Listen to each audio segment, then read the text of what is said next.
L'estate sta finendo e l'asta del fantacalcio si avvicina. Fantalgoritmo è il miglior strumento per aiutarvi a scegliere gli obiettivi su cui puntare. Da oggi è possibile iscriversi a una nuova lega di fantacalcio a premi pensata proprio per i tifosi del Milan. In palio ogni settimana una maglia del Milan, oltre a tantissimi prodotti Apple per la classifica finale. Cosa aspetti? Trovi il link d'accesso in descrizione e sulle storie Instagram di Radio Rossonera. Il costo di iscrizione è di soli 20 euro, ma in più otterrai tutte le statistiche e le funzioni premium di Fantalgoritmo.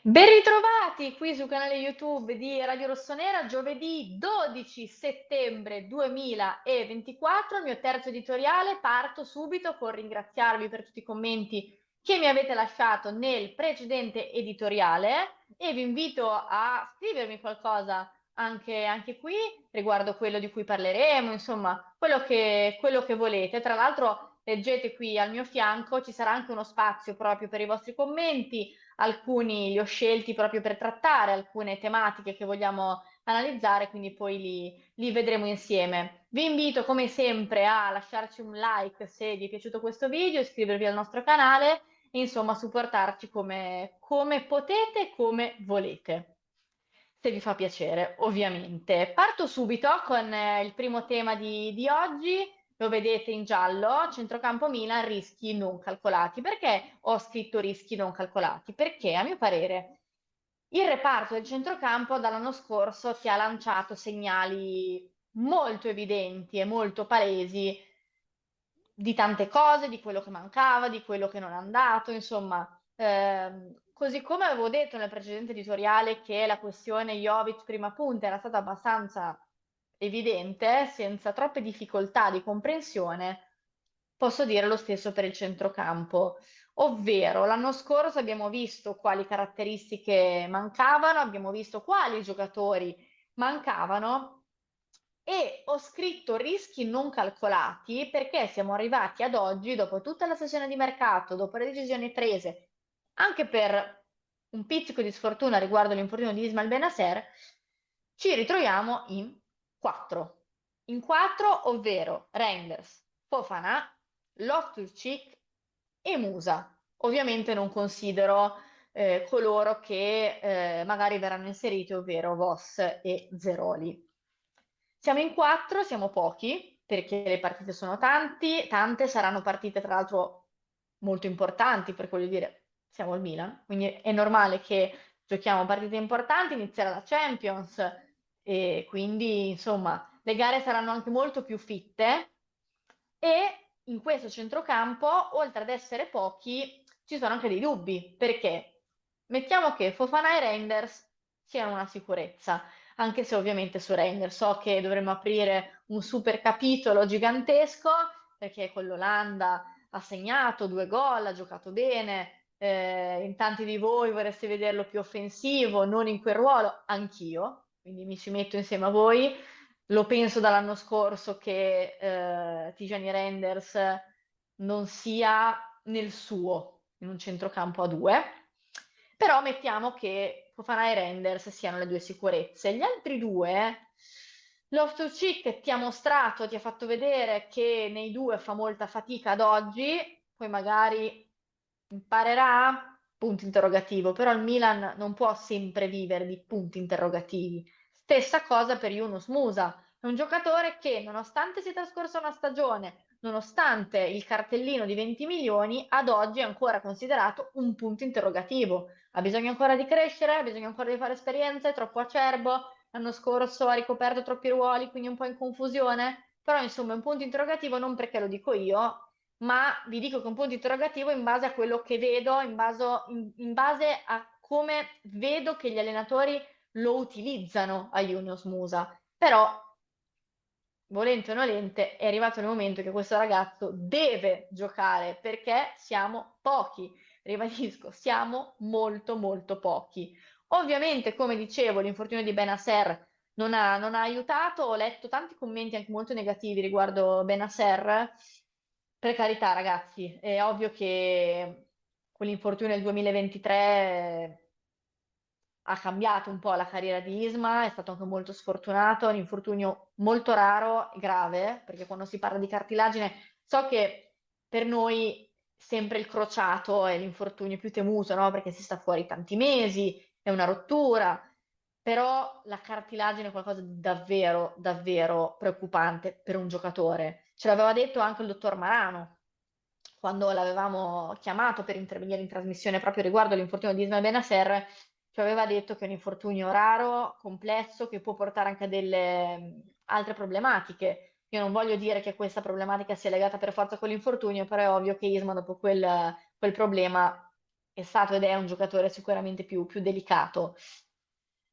Questione di Benasser che lascia tanti punti interrogativi perché si è arrivati alle ultime 48 ore al clou del mercato, perché l'idea di cedere Benasser c'è da diverso tempo, però evidentemente non si è mai concretizzata. Non voglio dare le colpe né alla società né al giocatore, però quando si arriva a mettere un giocatore fuori squadra, come è successo prima di Parma e come è successo per tutta la settimana di Roma, evidentemente si deve già avere anche un sostituto o si deve già avere la sicurezza di averlo ceduto. E invece la situazione Benasser ha lasciato un po' dei dubbi, poi lui è nato in nazionale, e torna infortunato, tra l'altro sarà un infortunio lungo di 3 mesi, ci è arrivata ieri la comunicazione, l'ulteriore conferma perché sono stati appunto fatti degli altri esami.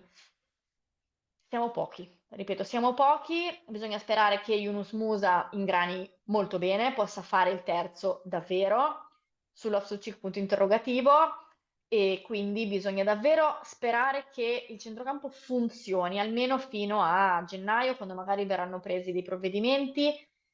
Su Rabiot so che in tanti di voi hanno sperato in questo colpo proprio quando c'è stato comunicato di Benasser del suo infortunio, così non è, si è optato per una soluzione interna, ovvero Zero Livos, però è un reparto che soffre anche perché mancano ancora quelle caratteristiche che non ci sono più dall'addio di Franchessy, dall'addio di Tonali, non perché voglio sempre fare la nostalgica sui due giocatori, possiamo anche non nominare due giocatori, però mancano quelle caratteristiche perché il Milan di fatto, nonostante abbia perso due giocatori così, continua a giocare con quel modulo.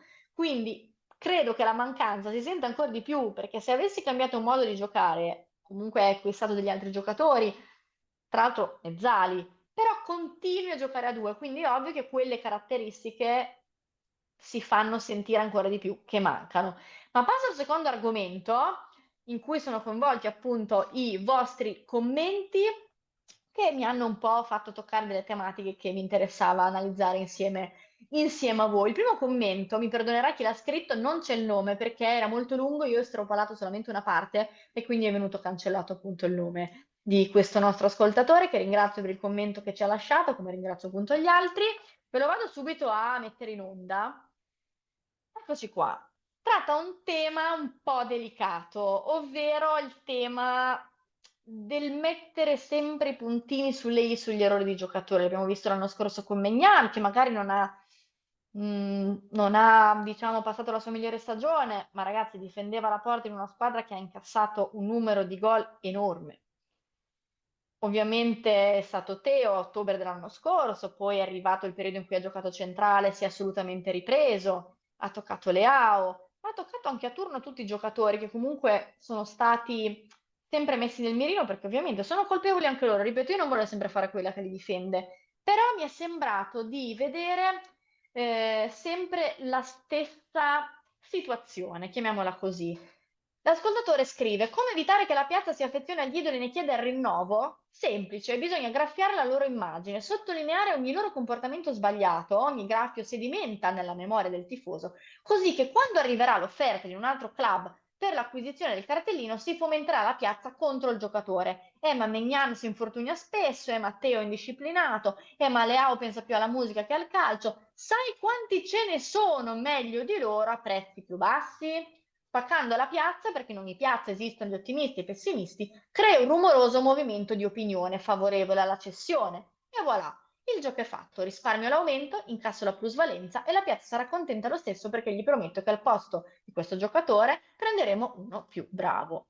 Questo è il commento che vi ho voluto mettere in onda perché è po' una situazione che ho visto spesso ultimamente, negli ultimi 2 anni, anche 3. Io, ripeto, non voglio sempre difendere i giocatori, poi me lo scrivete, io non guadagno niente a difendere i giocatori, cioè ve lo posso assicurare.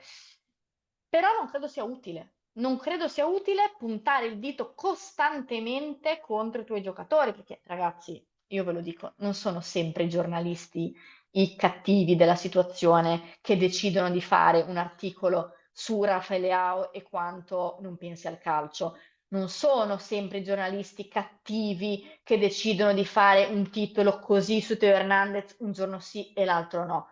Non sono sempre i giornalisti cattivi che sottolineano che Mike Maignan non para i rigori, ma cioè, onestamente, ma quando mai lo vedete su altri portieri che non parano i rigori? Un calciatore del valore di Mike, che per carità non sarà il Mike della prima stagione dello scudetto, va bene, ma è un portiere che ti ha tolto le castagne dal fuoco tantissime volte. L'ultima volta a Roma contro la Lazio e a Parma, per citarne due delle più recenti. Ma non è tanto il nome. Il fatto è che a me spiace quando ultimamente si tratta un giocatore come se fosse un oggetto, ovvero mi ritengo fortunata perché quando il Milan, non sembra per parlare del passato, però quando il Milan era no vincente, però era un Milan sicuramente diverso, no? Quando ero ragazzina, io non mi immaginavo neanche nella terza camera del mio cervello vedere dei tifosi soddisfatti perché si vendeva un giocatore forte, quindi prendevamo 80 milioni, quindi oddio, cioè mi rendo conto che però è anche cambiato un po' tutto, no? Il calcio si è evoluto, il Milan è cambiato, però mi dispiace quando leggo Emma Leao pensa solo a fare il rapper, Emma Maignan non para più i rigori. Poi vedo che quando si leggono tanti titoli negativi sui giocatori, questo viene assorbito come una sorta di messaggio. Sapete quando in radio sentite una canzone che non vi piace, poi alla 15ª volta che ve la propongono dici, ah, sai, magari non cambio stazione. E qui capita lo stesso, perché io sono sicura che pochi di voi pensavano l'anno scorso che Maignan non parava i rigori, quindi era un problema del Milan di Pioli. Però dopo 15 volte che lo leggi, magari dici, beh, però in effetti Mike, mm, in effetti non li para.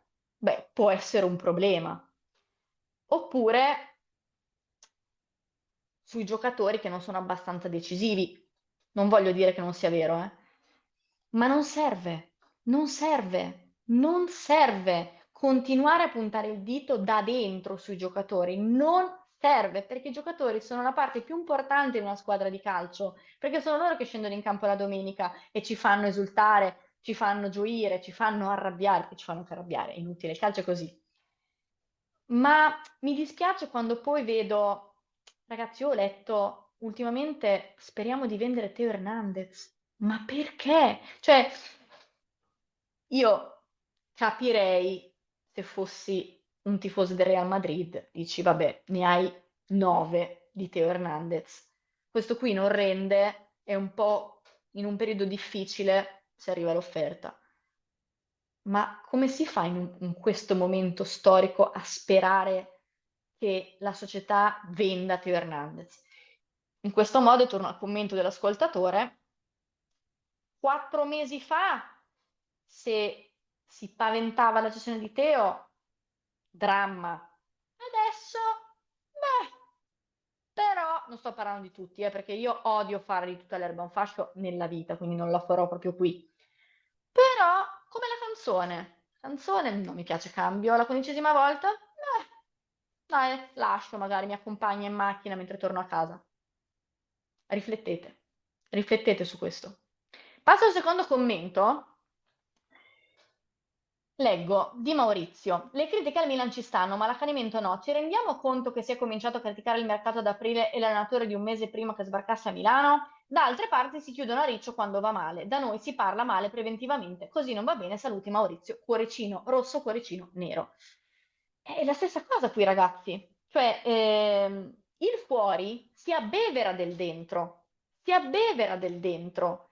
Se il Milan stesso da dentro non è coeso, non è unito e si pensa a chi dare la colpa degli errori, uno con l'altro, prima i giocatori, poi Ibrahimovic, poi a quello, poi all'altro, cioè il chiudersi a riccio non viene da fuori, viene da dentro, l'unione viene da dentro. Le guerre interne non fanno bene a nessuna squadra, che sia di calcio, che sia di basket.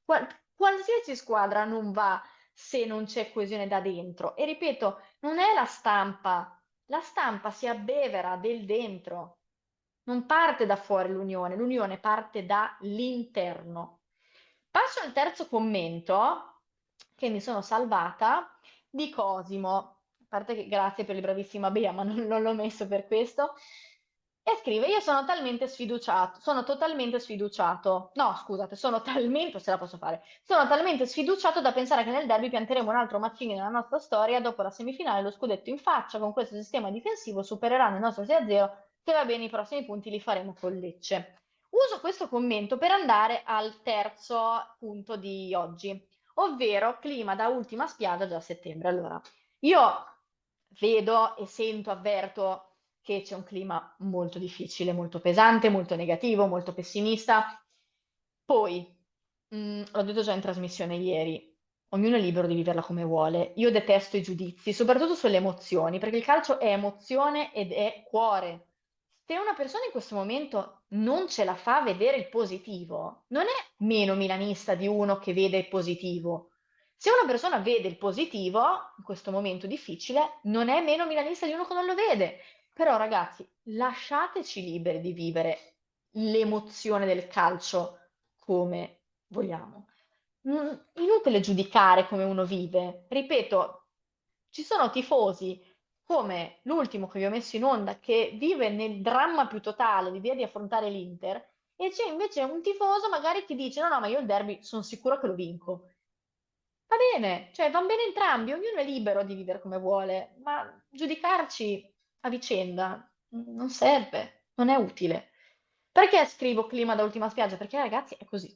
Allora, io non mi immaginavo onestamente di vivere Milan-Venezia come una partita in cui era fondamentale vincere, anche perché la partita prima di una gara come con il Liverpool, tra l'altro poi precede il derby, quindi io mi ero fatta già la mia idea, magari le prime tre partite potevano non essere 9 punti, magari erano 5, magari erano 6, però mi immaginavo anche una formazione magari aggiustata con qualche seconda linea col Venezia, perché appunto cioè, Liverpool e Inter, insomma, titolari ci devono essere in quelle due partite. Tra l'altro tornano dalle nazionali, alcuni quindi magari alcuni in panchina li avrei preferiti, invece no, perché col Venezia devi vincere, ti ripresenti a San Siro dopo la brutta gara di esordio con il Torino, è un clima che difficile, è difficile perché c'è pressione, è inutile dirlo,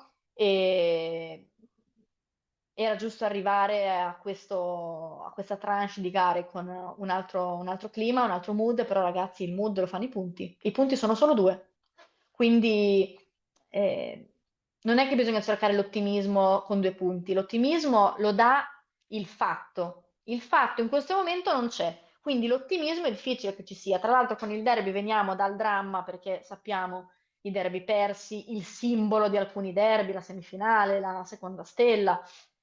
È una situazione complicata, complicata e sono punti, quelli con Liverpool e Inter, complicati, ma lo erano complicati a prescindere perché affronti due squadre forti.